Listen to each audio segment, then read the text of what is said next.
They put a diamond ring inside her pocket and called security before she even knew it was there. Nobody in that hotel knew her name. To them, she was just the maid. Just a poor village girl in a cheap uniform, cleaning up after people who thought they owned the world. But one man in that room knew exactly who put that ring there. And when he stood up, every rich, laughing face in that hotel went pale. Because the poor cleaning girl they humiliated was about to marry the most powerful man in the country. And he was done staying silent. Her name was Amara Chukwu. She was 24 years old. She had soft eyes and rough hands. Hands that had scrubbed floors since she was 16. Amara worked as a cleaner at the Whitestone Grand Hotel, the most expensive hotel in Lagos. Marble floors. Gold light fixtures. Chandeliers that cost more than her father's entire farm back in the village. She didn't belong there. Everyone made sure she knew it. Amara.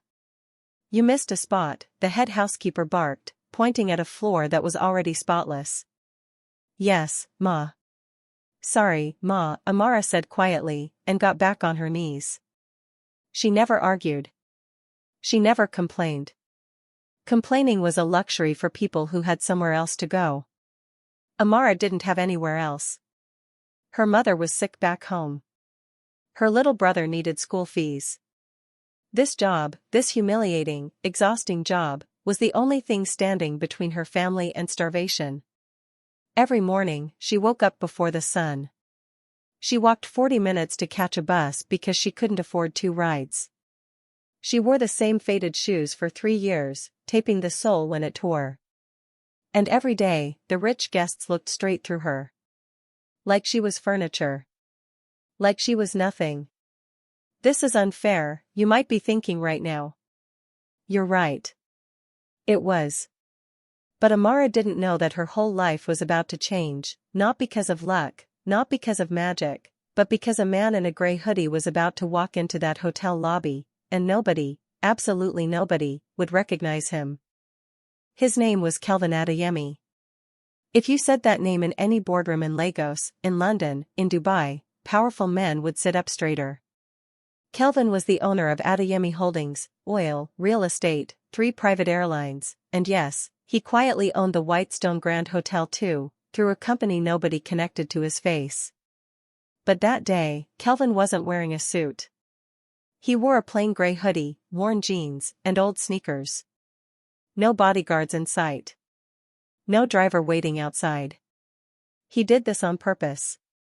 Once a month, Kelvin visited his properties in disguise. He wanted to see how his staff really treated people. Not the fake smiles they gave when they knew the owner was watching. The real behavior. The ugly truth. He walked into the Whitestone lobby that afternoon and nobody looked twice at him. Except Amara. She was mopping near the entrance when he walked in, and she noticed something small. He held the door open for an elderly woman struggling with her bags. Nobody else in that lobby had done that all day. Not the rich men in suits. Not the women in designer heels. Thank you, the old woman said. You're welcome, Ma, Kelvin replied, gently. Amara smiled to herself and kept mopping. She didn't know his name. She didn't know his money. All she knew was, this stranger had kindness in him. And in a place full of arrogance, kindness stood out like light in darkness. 10 minutes later, Kelvin dropped his phone. It slid across the marble floor and landed near Amara's bucket. She picked it up quickly and handed it back to him. Here, sir, she said, eyes down, the way she was trained to behave, small, invisible, careful. Thank you, Kelvin said. Then he paused. What's your name? Nobody ever asked her that. Guests asked for towels. Guests asked for extra soap. Nobody asked her name. Amara, she said, surprised. Amara, he repeated, like he was memorizing something important. You're the only person who smiled at me since I walked in here. She laughed nervously. People don't really see cleaners, sir. Something in his chest tightened when she said that. I see you, he said quietly. 3 simple words. But Amara felt something strange, warmth, in a place that had only ever made her feel small. She didn't know it yet, but that was the moment everything started. That night, the hotel ballroom was set up for something big, an engagement party. Kelvin Adeyemi's engagement party. Amara had no idea the kind stranger from that afternoon and the billionaire groom everyone was gossiping about were the same person. She was assigned to clean the staff hallway near the ballroom kitchen, far from the glamour, far from the guests. Inside the ballroom, everything sparkled. Crystal glasses. Live band. Women in gowns that cost more than Amara would earn in 10 years. At the center of it all stood Ronk Bello, Kelvin's fiancé. Beautiful, sharp-tongued, and dangerously ambitious. Ronk didn't love Kelvin. She loved his money, his name, and most of all, the power that came with being Mrs. Adeyemi. You married poverty. That will never be me, Ronk had told her own sister once, mocking a cousin who married a poor man for love. Ronk believed love was for fools. Money was the only real thing. That night, Ronk wore a diamond ring, a family heirloom worth millions, borrowed from Kelvin's late mother's collection for the party. But Ronk had a secret. She was hiding a second relationship, with Kelvin's own business rival, a man named Tund, who had been secretly pushing her to steal information about Adeyemi Holdings for a hostile takeover. That night, Ronk had passed sensitive documents to Tund during a private moment near the kitchen hallway, the same hallway Amara was cleaning. Amara saw nothing. She was mopping quietly, minding her business, the way she always did. But Ronk saw her. And Ronk panicked. Ronk's mind moved fast. If anyone suspected she had been meeting Tund secretly, her entire plan would collapse. She needed a distraction. She needed someone to blame. Someone nobody would defend. Her eyes landed on Amara. The poor cleaner. Invisible. Powerless. Perfect. Ronk slipped off the diamond ring from her finger, the very ring she was supposed to be wearing that night, and walked past Amara in the hallway. Excuse me, Ronk said sweetly, brushing close. In one smooth motion, without Amara noticing a thing, Ronk slid the ring into the front pocket of Amara's apron. Then Ronk walked back into the ballroom, smiling, and screamed. My ring. My ring is missing. The music stopped. Every head turned. It was on my hand 5 minutes ago. Ronk cried, tears forming perfectly on command. Someone has stolen it. Security rushed in. Guests gasped. And Ronk, still sobbing beautifully, pointed toward the hallway. The cleaner. I saw the cleaner near me. Check her. Check her now. 2 security guards marched into the hallway and found Amara still mopping, completely unaware of the storm about to hit her. Hands up. Now, one guard barked. Yes, sir? What did I do? Amara's voice trembled. They didn't answer. They searched her apron pocket and pulled out the diamond ring. Gasps. Whispers.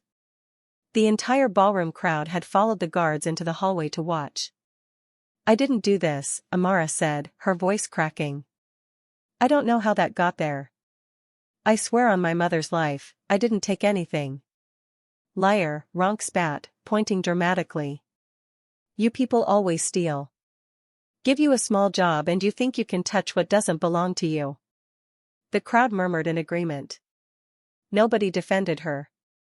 Nobody even looked at her with sympathy. To them, she was already guilty. A poor girl caught with a rich woman's ring, what else could it be? Please, Amara begged, tears streaming down her face now. Please, I have a sick mother. I have a little brother. I would never do this. Please believe me. Handcuff her, the hotel manager ordered, terrified of losing his job if he didn't act fast. Call the police. The guards grabbed Amara's wrists. Cold metal clicked around them. She fell to her knees, sobbing, as the crowd of wealthy strangers watched with disgust instead of pity. She was the bride they threw away, you might say about another story, but this was worse.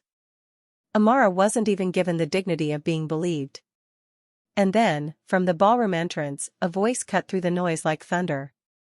Let her go. Every head turned. Kelvin Adeyemi walked in, but not in his gray hoodie this time.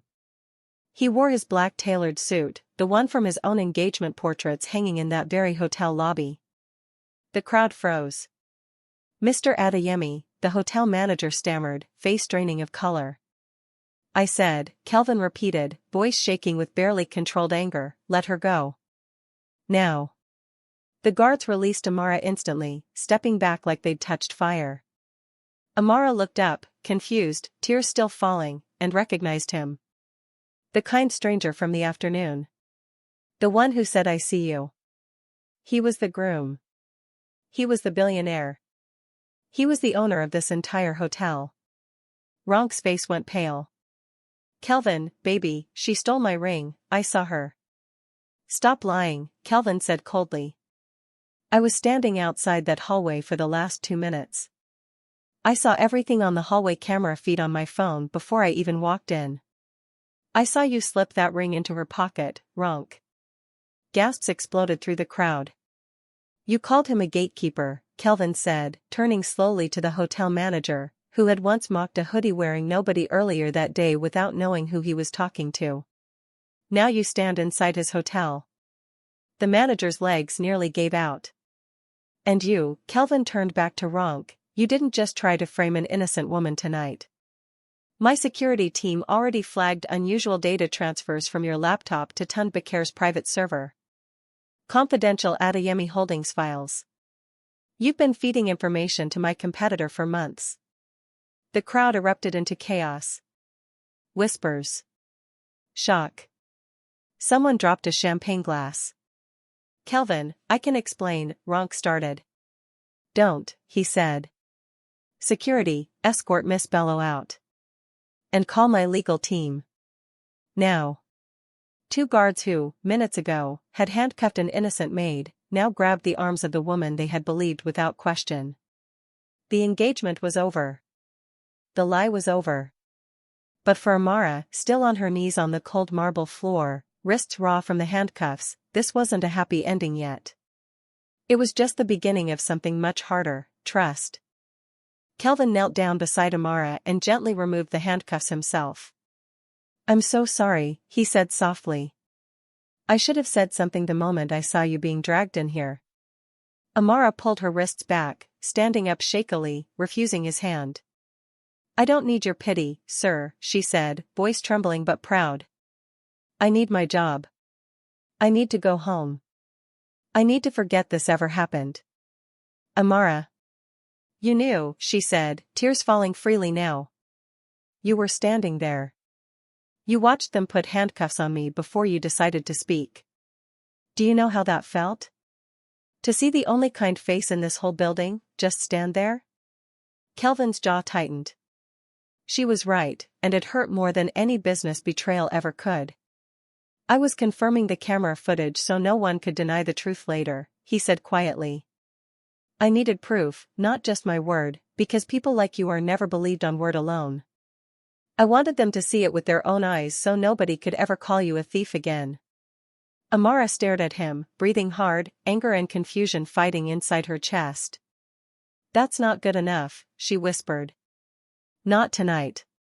She walked away, past the stunned crowd, past the manager who was too afraid to stop her, out into the Lagos night, still wearing her cleaning uniform, still shaking, still humiliated in front of hundreds of strangers who would go home and gossip about the maid who got arrested without ever knowing the real story.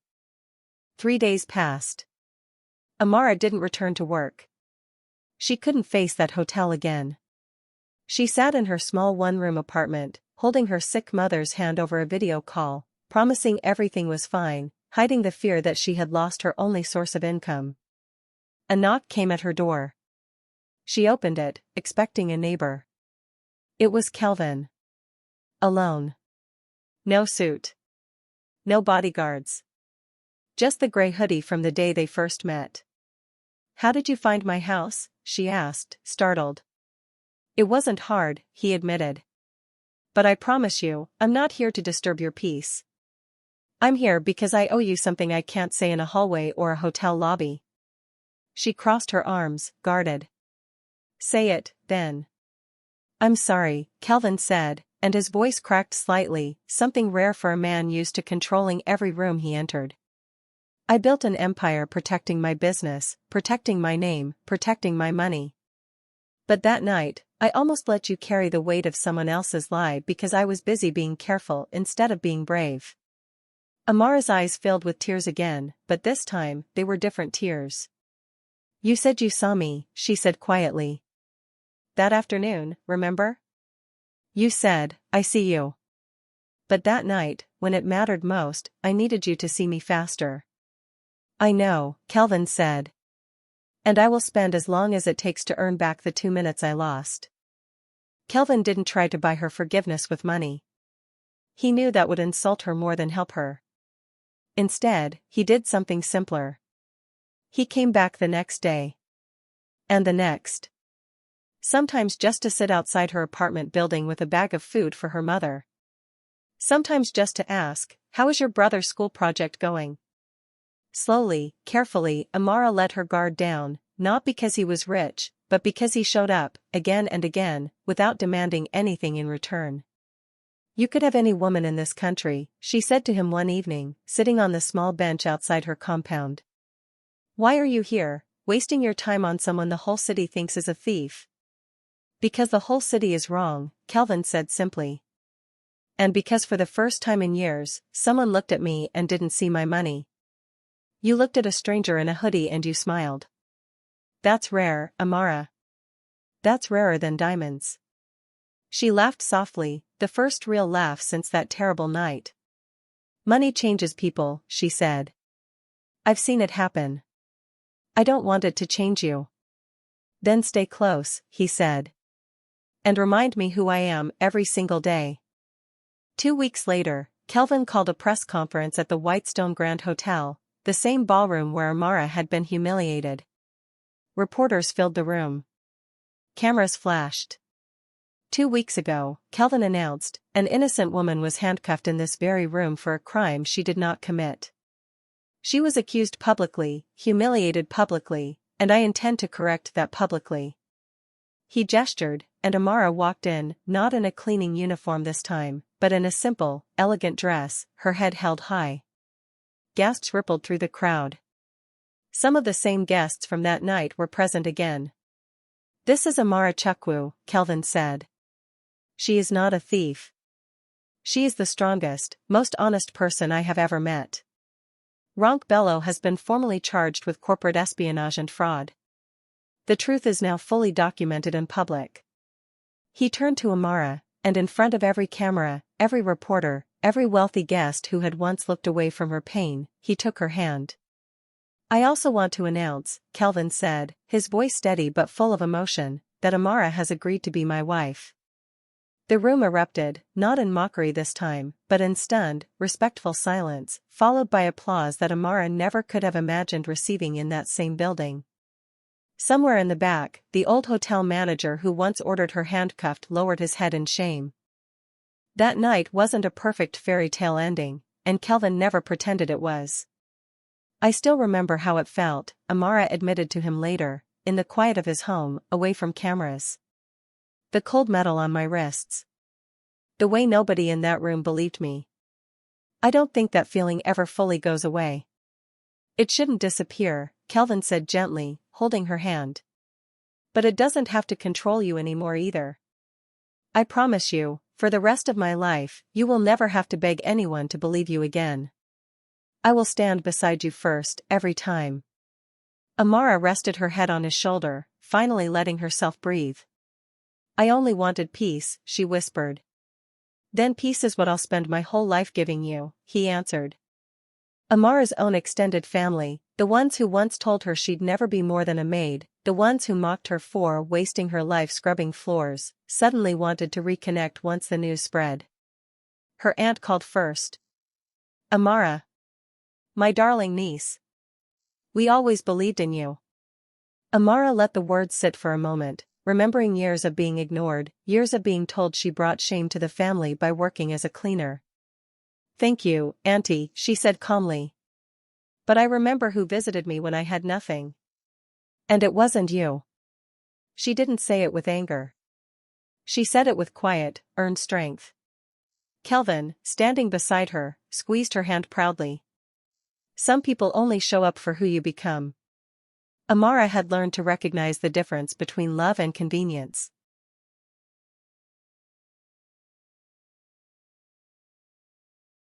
Months later, under a golden sunset in a garden filled with white flowers, Amara Chukwu married Kelvin Adeyemi.